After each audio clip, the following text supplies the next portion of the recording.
오늘의 말씀 누가복음 22장 19절 20절입니다. 쉬운 성경으로 읽어보겠습니다. 그리고 예수님께서 빵을 들고 감사 기도를 드렸습니다. 그리고 떼어서 제자들에게 주시며 말씀하셨습니다. 이것은 내가 너희에게 주는 내 몸이다.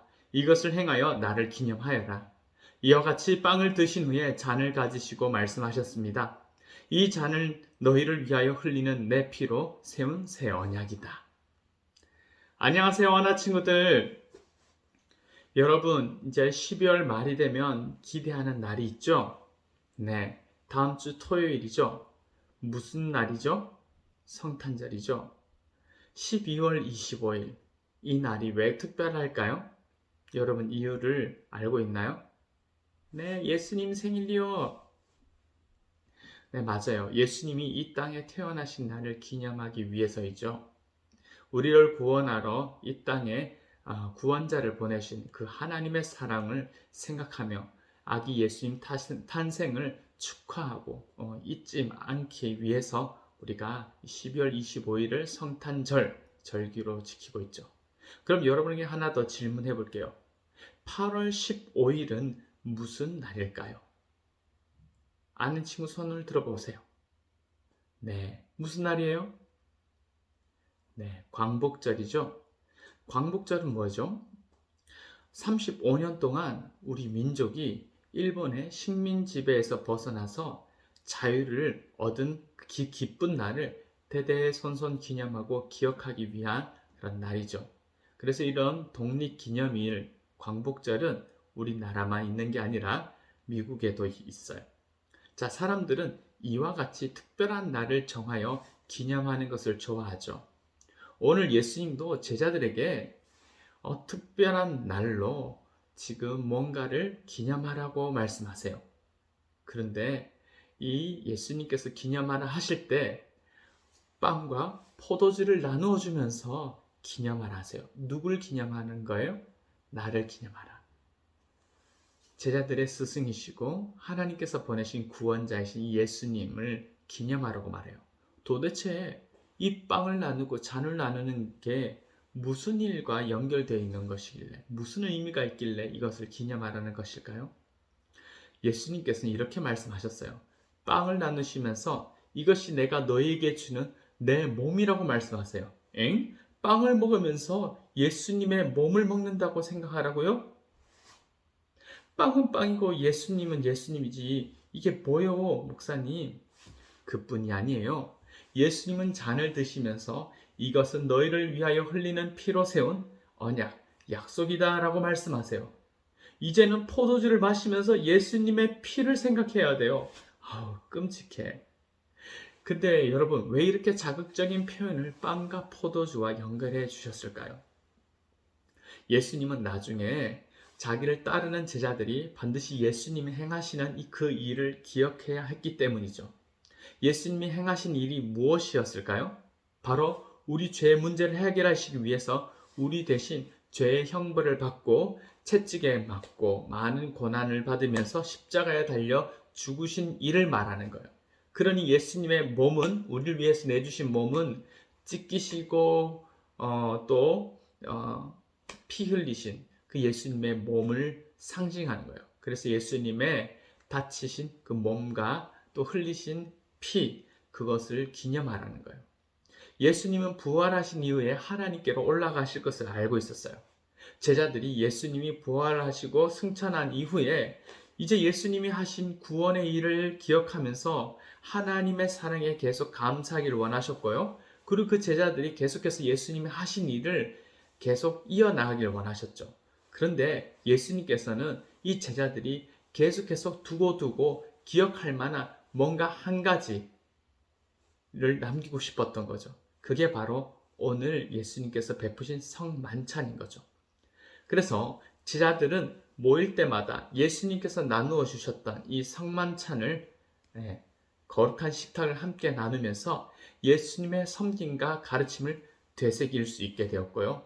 그래서 예수님이 가신 그 길을 제자들이 우리도 예수님이 이렇게 우리를 위해서 섬겨주셨지 기억하면서 우리도 그 길을 가야 되겠어 따라가기로 다짐할 수 있었어요.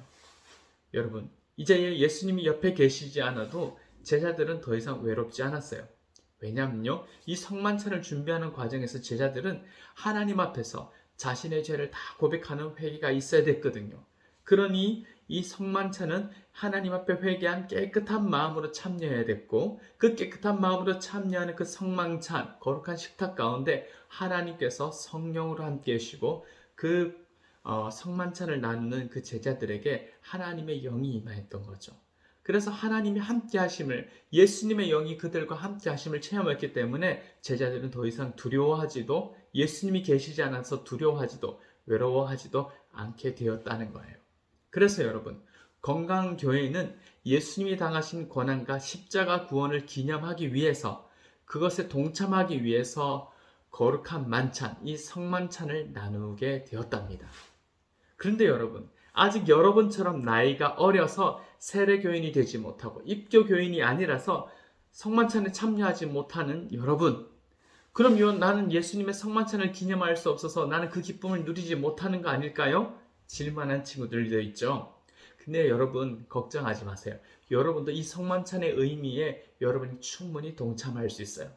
예수님은 이 성만찬을 나눌 때 뭐라고 표현했냐면은, 너희를 위해서 내가 몸을 내어준다, 이렇게 만찬으로 표현해 주셨어요. 만찬에 동참하지 못한 여러분, 예수님이 자기 몸을 내어주신 것처럼 여러분도 하나님께 여러분의 몸과 마음을 내어드리세요. 그러면 예수님께서 그 성만찬에 참여하시면서 제자들이 가르쳤던 그 원래 의미를 여러분도 따라가고, 여러분도 그 거룩한 성만찬을 참여할 수 없지만 예수님의 그 성만찬의 의미를 바르게 알고 삶으로 살아낼 수 있게 되는 거죠. 그런데요, 몸과 마음을 어떻게 내어드려요, 목사님? 질문하는 친구 있죠? 그 방법은 우리의 일상의 우선순위를 하나님께 두면 되는 거예요. 우선순위를 하나님과의 관계에 최우선으로 두면 되는 거죠. 어떤 친구들은 눈을 뜨자마자 게임을 찾는 친구들이 있어요. 그럼 그 친구의 우선순위는 하나님보다 게임이겠죠. 그리고 다르게 말하면 게임 중독일 가능성이 커요. 눈을 뜨자마자 웹툰을 찾아보는 친구는 하나님보다 웹툰이 먼저이고 웹툰 중독일 가능성이 높겠죠. 그러나 눈을 가장 맨 먼저 떠서 하나님 앞에 기도하면서 오늘 새 아침 주셔서 감사합니다, 또 하나님의 말씀을 펴면서 오늘 하나님 나에게 무엇을 알려주실까, 어떤 말씀으로 내게 어떻게 행동하기를 원하실까 기대하는 마음으로 하나님의 말씀을 들기를 원하고 하나님과 교제하는 것을 기대하는 친구는 우선순위가 뭐예요? 하나님과 관계죠. 이런 친구들의 행동, 이런 친구들의 몸은 하나님께 드림받는 거죠.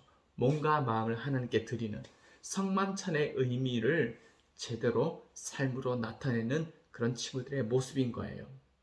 또한 몸과 마음을 하나님께 내어드리는 성만찬은 예수님이 우리를 위해서 섬겨주신 그 뜻도 있습니다. 하나님의 말씀에 죽기까지 순종하신 모습을 본받는 것과 같아요. 여러분, 그걸 여러분들이 어떻게 실천할 수 있을까요?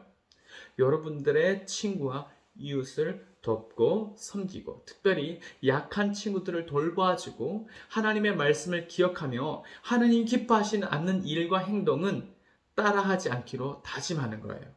거기에 참여하지 않기로 다짐해보는 거예요. 그렇게 되면 여러분, 어와나 친구들 모두 다 하나님과 하나가 될 수 있어요. 더 가까워질 수 있기 때문에. 그리고 예수님의 희생과 사랑, 그 성만찬에 동참하는 기쁨과 평안을 반드시 맛보게 될 거예요. 나는 이렇게 주님의 성만찬을 내 몸과 마음을 우선순위를 들여서 연약한 자를 돌보고 이웃을 돌보면서 그 성만찬에 참여하기로 다짐하고자 작정하는 친구들, 손을 한번 들어볼까요? 네, 여러분들의 다짐 위에 하나님께서 그렇게 행동할 수 있는 그 은혜를 주시기를 축복합니다. 우리 함께 기도할게요. 하나님, 우리 어와나 친구들이 예수님의 십자가 희생과 순종의 이 성만찬의 의미를 바로 알고 하나님께 나의 몸과 마음을 기꺼이 하나님께 내어드리는 친구들이 되게 해주세요. 이 어하나를 통하여 말씀과 기도와 교육과 훈련에 계속 뛰어들게 해주시고 하나님의 놀라운 능력을 체험하게 해주시니 너무 감사합니다. 날마다 우리 어나 친구들이 주님 앞에 겸손하고 회개하며 이웃을 도울 줄 아는 그런 하나님의 귀한 어린 일꾼들이 되게 도와주세요. 예수님의 이름으로 기도합니다. 아멘.